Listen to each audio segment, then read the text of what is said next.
வேண்டிய சின்னம் விவசாயி. 500,000க்கு ஆசைப்படாமல் ஒரு கொண்டு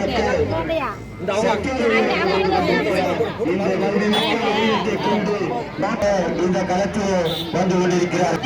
சட்டமன்ற தொகுதி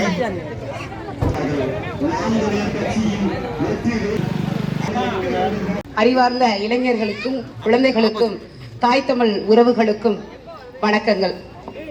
நாம் தமிழர் கட்சியின் சார்பாக விவசாய சின்னத்திற்கு உங்களது பொன்னான வாக்குகளை தாருங்கள் அப்படின்னு தேர்தலுக்கு முன்பாகவே நாங்கள் களத்தில் எல்லா போராட்டங்களையும் நிற்கிறோம். இந்த முறையும் நாங்கள் தேர்தலுக்கு முன்பாகவே நாம் தமிழர் கட்சியினர் மக்களை சந்திக்க வந்திருக்கோம். எதற்காக முதல்ல நாம் தமிழர் கட்சிக்கு வாக்கு செலுத்தணும் அப்படின்றத நீங்கள் தெரிஞ்சுக்கணும். நாங்கள் ஏமா உங்களுக்கு ஓட்டு போடணும் அப்படின்னு நீங்கள் எல்லாரும் கேட்பீங்க.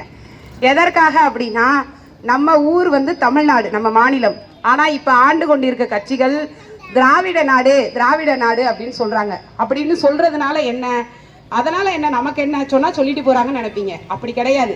திராவிடம்னு சொல்லிட்டா அந்த திராவிடம்ன்ற மொழிக்குள்ள மலையாளம் வந்துடும், தெலுங்கு வந்துடும், கன்னடம் வந்துடும், பிற மொழி வந்துடும். ஆனால் தமிழ்நாடுன்னு சொன்னால் தமிழ் மட்டும்தான் வரும். நம்ம தமிழ் மொழி பேசக்கூடிய தமிழ் மொழிக்கு முன்னுரிமை, தமிழ் மொழிக்கு முன்னுரிமை கொடுத்தா என்ன, கொடுக்காட்டி என்ன அப்படின்னு நினைப்பீங்க. இப்ப தமிழகத்துக்குன்னு சில இல்ல பல நிறைய வேலை வாய்ப்புகள் இருக்கு. மத்திய அரசாங்கத்தோட தெற்கு ரயில்வே இங்கதான் இயங்கிக்கிட்டு இருக்கு. தமிழக அரசு தேர்வாணைய துறை இருக்கு. அப்படி எல்லா துறைகள்லயுமே நிறைய மத்திய அரசாங்கத்தோட அரசு பணியும் இருக்கு, மாநில அரசாங்கத்தோட அரசு பணியும் இருக்கு.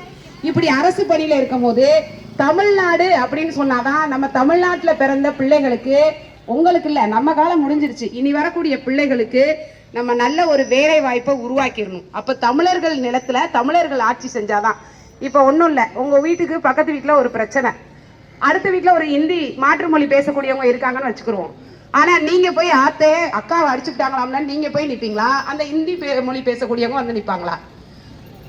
நமக்கு தான் ரத்தம் துடிக்கும். அப்ப செந்தமிழன் சீமானண்ணன் அவர்கள் எதுக்காக நம்ம தமிழ் மொழி, தமிழ் பற்றாளர்கள், நம்ம தமிழ்நாடுன்னு பேசுறாரு அப்படின்னா, இந்த தமிழ் மண்ணுல பிறந்த சுத்தமான தமிழ் மகன் அண்ணன். அதனாலதான் அவரு என் தமிழர்களுக்காக உரிமையை கொடுங்க, எங்களுக்காக பேசல, எங்க குழந்தைகளுக்காக பேசுறோம் அப்படின்னு. இன்னைக்கு இருக்கக்கூடிய அரசியல் காலகட்டத்துல எல்லா கட்சிகளும் யாரோட கூட்டணி போவோம் அப்படின்னு, இங்க இருக்கக்கூடிய பெரும்பாலானவர் என்ன சொல்லுவாங்க, கூட்டணி சேர்ந்தாதான் நீங்க ஜெயிக்க முடியும் அப்படின்னு சொல்றாங்க. நாங்க இன்னைக்கு மட்டும் இல்ல, கட்சி ஆரம்பிச்ச காலத்துல இருந்து இன்னைக்கு வரைக்கும் சொல்றோம், நாங்க ஆட்சின்னு ஒண்ணு அமைச்சோம் அப்படின்னா அது மக்களான உங்களோட கூட்டணி வைத்து மட்டும்தான். நேத்து கூட அண்ணன் ரொம்ப தெளிவா சொல்லியிருக்காங்க, மக்களோட மட்டும்தான் கூட்டணி. உங்களை விட மிகப்பெரிய சக்தி வேற யாராவது இருக்க முடியுமா? அதனாலதான் நாங்க எப்பயுமே பிற கட்சிகளை நம்பி இல்ல, நாங்க மக்களோடு மக்களாக. ஏன்னா மத்த கட்சியை நாங்க நம்பி இருந்தோம்னு வைங்க, அவங்க இந்த இடத்துல ஒரு குவாரி கொண்டு வருவாங்க. உங்களோட தானே கூட்டணி, நான் ஏன் இந்த இடத்துல குவாரியை கொண்டு வந்தீங்கன்னு கேட்க முடியாது. அந்த கட்சி கொண்டு வந்த அந்த சுங்கச்சாவடி டோல்கேட் இருக்கு இல்லையா, உங்க மொழியில சொல்லணும்னா அந்த டோல்கேட்டை எடுங்கன்னு சொல்ல முடியாது. ஏன்னா அவங்க கட்சியோட கூட்டணியில இருக்கேன். ஆனா நான் யாரோடையும் கூட்டணி இல்ல, நான் உங்களுக்கு வாக்குக்கு காசு செலுத்தல அப்படின்னா, என்கிட்ட நீங்க காசு கொடுக்காம வாக்கு செலுத்தும் போது, ஏமா அன்னைக்கு ஓட்டு கேட்டு வந்தேல, நாங்க உனக்கு தானே ஓட்டு போட்டோம், வாக்கு செலுத்தணும், எனக்கு இந்த பாதாள சாக்கடை வசதியை செஞ்சு கொடுன்னு நீங்களும் உரிமையா கேட்பீங்க. இதே காசு வாங்கிட்டோம்னா மத்த கட்சிக்காரங்க உங்களுக்கு காசு கொடுக்கும்போது வாங்கிட்டீங்கன்னா என்ன செய்வோம், அன்னைக்கு என்ன சும்மா ஓட்டு போட்ட, காசு கொடுத்தோன்னு சொல்லுவாங்க.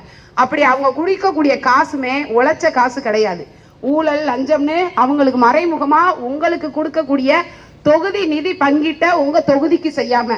இப்ப கூட இங்க நிறைய குழந்தைகள் இருக்கீங்க, ஒரு அடி பின்னாடி வச்சீங்கன்னா பாதாள சாக்கடை மூடாம இருக்கு.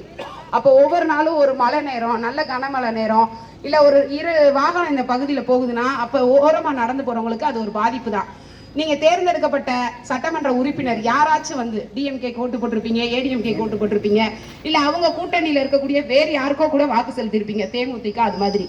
யாராவது நீங்க எங்களுக்கு வாக்கு செலுத்துனீங்கம்மா, உங்களாலதான் இன்னைக்கு நான் ஜெயிச்சு எம்எல்ஏ ஆயிருக்கேன், இப்படி நீங்க கஷ்டப்படுறீங்களேன்னு உங்களுக்காக ஜெயிச்சதுக்கு அப்புறம் இங்க கேட்டிருக்காங்களா?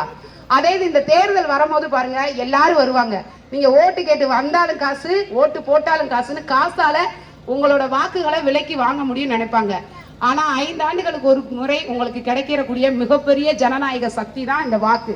இதை சரியான நபருக்கு செலுத்தணும். குறிப்பா இந்த இளைய தலைமுறை பிள்ளைகள் திரை கவர்ச்சியில இருக்கக்கூடாது. விஜய் வந்தா செஞ்சிருவாரு, அவங்க வந்தா செஞ்சிருவாங்க, ஒண்ணும் இல்லைங்க. ஒரு திடீர் பிரச்சனை, ஒரு 42 பேர் இறந்துட்டாங்க. அந்த 42 பேர் இறந்துட்டாங்க, அந்த இடத்துல இருந்து அந்த 42 பேர் குடும்பத்துக்கு போய், சரி அவர் போவேனா இன்னும் கூட்டம் கூடும் பிரச்சனையாகும் அவர் நினைக்கிறதா கூட இருக்கட்டும், அவர் கட்சிக்காக இப்ப நான் இல்லாதனால இந்த பகுதியில் எங்க அண்ணங்கள்லாம் இருப்பாங்க எல்லாரும் சொல்றோம்ல, அப்படி அந்த பகுதி மக்கள் எங்க ஊருக்காரங்களுக்கு இப்படி ஆயிடுச்சுன்னு மருத்துவமனையில நின்றுக்கலாம்ல, இறுதி சடங்கு நடத்துற இடத்துல நின்றுக்கலாம்ல. அப்படி ஒரு நல்ல தலைவனா யாரும் இல்ல. அப்ப திரை கவர்ச்சிக்கு பின்னாடி போக கூடாது. புதுசா விஜய் வராருல, அப்ப விஜய்க்கு வாக்கு செலுத்துவோம், அப்படி கிடையாது. புதுசா யார் வேணாலும் வரலாம், ஆனா மக்களுக்காக யார் நிக்கிறாங்க? இந்த அரசு நிறைய திட்டங்களை கொண்டு வந்துச்சு. 2 அரசுமே என்ன சொல்லுச்சு? டாஸ்மாக் கடையை நாங்க ஒழிச்சுவோம் வந்தானாங்க. யாராவது செஞ்சாங்களா? செய்யவே கிடையாது. முதல்ல மகளிருக்கு உரிமை தொகை 1000 ரூபாய் தரம்னு சொல்லிட்டு தான் டிஎம்கே வந்து ஆட்சிக்கு வந்துச்சு, திராவிட முன்னேற்ற கழகம். ஆட்சிக்கு வந்ததுக்கு அப்புறம் என்ன சொன்னாங்க? தகுதியுள்ள மகளிருக்கு தான் 1000 ரூபாய் அப்படின்னு சொன்னாங்க. இப்ப என்ன சொல்றாங்க? உங்களுடன் முதல்வர் எல்லாருக்கும் தரணும். இது 5 வருஷத்துக்கு முன்னாடியே சொல்லியிருக்கலாம்ல, அன்னைக்கு கொடுக்கல. அப்ப இது எல்லாமே தமிழகம் இன்னைக்கு கடன்ல முன்னோடியா இருக்கு. கடன் நமக்கு இல்லாட்டினாலும் நம்ம வீட்டு பிள்ளைகளுக்கு இருக்கு. அதனால இங்க இருக்கக்கூடிய பள்ளிக்கூடங்களுக்கு சுற்றுச்சுவர் இல்ல, கழிப்பறை வசதி இல்ல, அடிப்படை வசதி இல்ல. எல்லாரும் பாத்திரம் கொடுப்பாங்க, எங்க பகுதியிலேயே வந்து கொடுக்குறாங்க பிற கட்சிக்காரர்கள். அந்த பாத்திரம் என்ன நம்ம வீட்டுல இல்லாதா? நம்ம தாய் தகப்பன் நமக்கு செய்யாதா இவங்க வந்து செய்ய போறாங்க?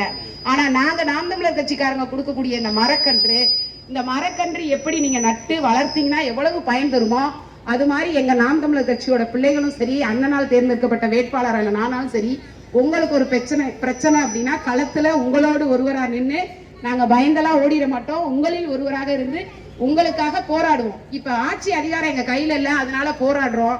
நீங்க வாக்கு செலுத்தினீங்கன்னா விவசாய சின்னத்துக்கு நாங்க வெற்றி பெற்றோம்னா அதிகாரத்தின் மூலமாக இதை செய்யணும் நடத்தி காட்டுவோம்.